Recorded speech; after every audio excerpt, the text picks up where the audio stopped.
wondered why yawning is contagious, or why we even yawn in the first place? I challenge you to make it to the end of this video without letting one out. We yawn around 240,000 times in our lifetime, and from 11 weeks old in the womb, which goes to prove that it's an involuntary action. But why do we do it? Yawning is generally associated with boredom and tiredness, but it actually increases your heart rate by about 30%. Studies have also revealed that it can lead to a heightened sense of arousal, increasing our brain activity, keeping us alert. When we combine a yawn with a stretch, it's called pandiculation. By contracting our muscles, we are relaxing them, increasing the blood pressure, and it's thought limbering ourselves up, which might be why it feels so good to have a good old stretch first thing in the morning. And actually, this is something we see across the animal kingdom. All vertebrates are known to yawn, and there are a variety of reasons as to why. Snakes are able to unhinge their entire head in order to eat a large meal, and afterwards a yawn allows them to realign their jaw.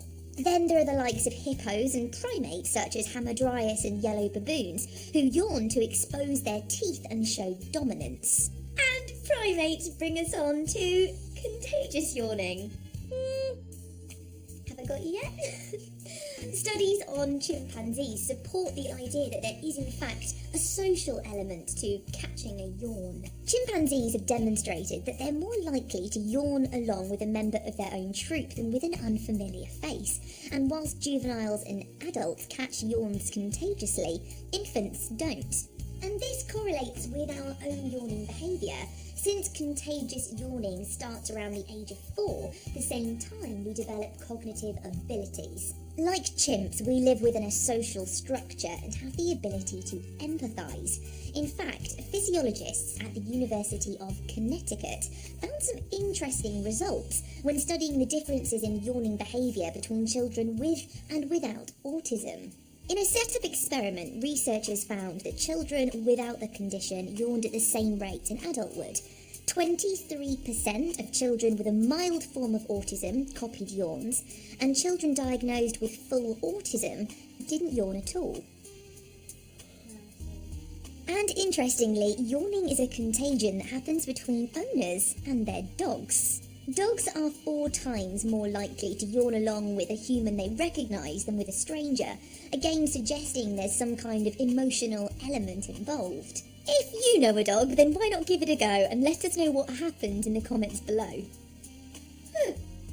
Scientifically speaking, we still have a lot left to learn about yawning, and there are theories I haven't even touched upon, like it helps us to get rid of excessive carbon dioxide by drawing in more oxygen, and in evolutionary terms, that we used yawning for intimidation, much like we see in the animal world today.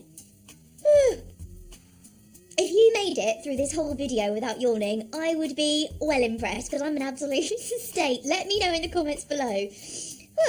For more amazing videos about science, then make sure you subscribe to Earth Unplugged, and we'll see you soon. Which animal would you domesticate, and for what purpose? Just imagine using a pelican to carry your shopping, or a hippo to take the kids to school, or maybe even a cheetah if they're running late. In preparation for hibernation, they pile on the pounds. In fact, throughout autumn, they will consume as much as 40 kilograms of food a day to gain weight. The more fat they can gain before hibernation, the better their chance of getting through the winter. It really is a case of survival of the fattest. Obviously, infants don't.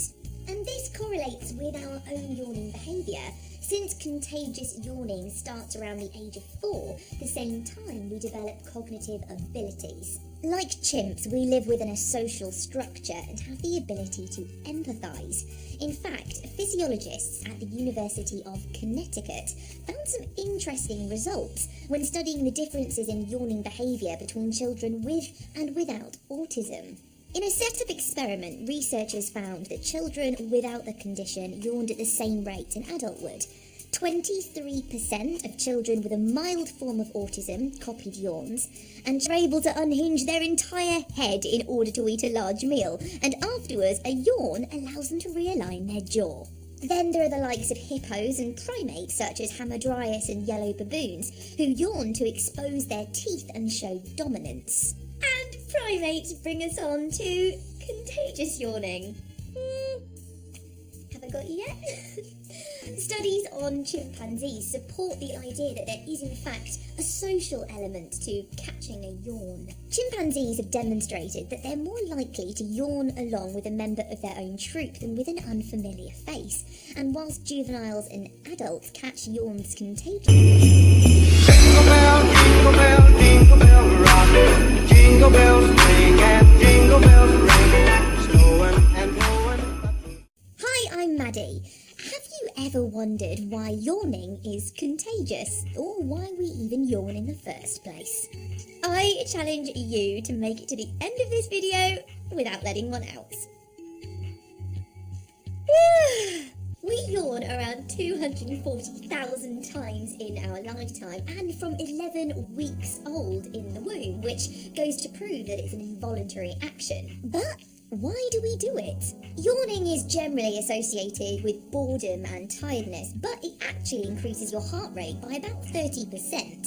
Studies have also revealed that it can lead to a heightened sense of arousal, increasing our brain activity, keeping us alert. When we combine a yawn with a stretch, it's called pandiculation.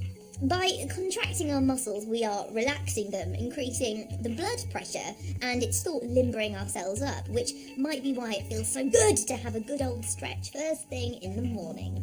And actually, this is something we see across the animal kingdom. All vertebrates are known to yawn, and there are a variety of reasons as to why.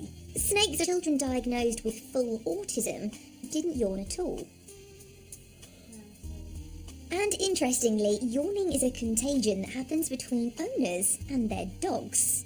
Dogs are 4 times more likely to yawn along with a human they recognise than with a stranger, again suggesting there's some kind of emotional element involved. If you know a dog, then why not give it a go and let us know what happens in the comments below. Scientifically speaking, we still have a lot left to learn about yawning, and there are theories I haven't even touched upon, like it helps us to get rid of excessive carbon dioxide by drawing in more oxygen, and in evolution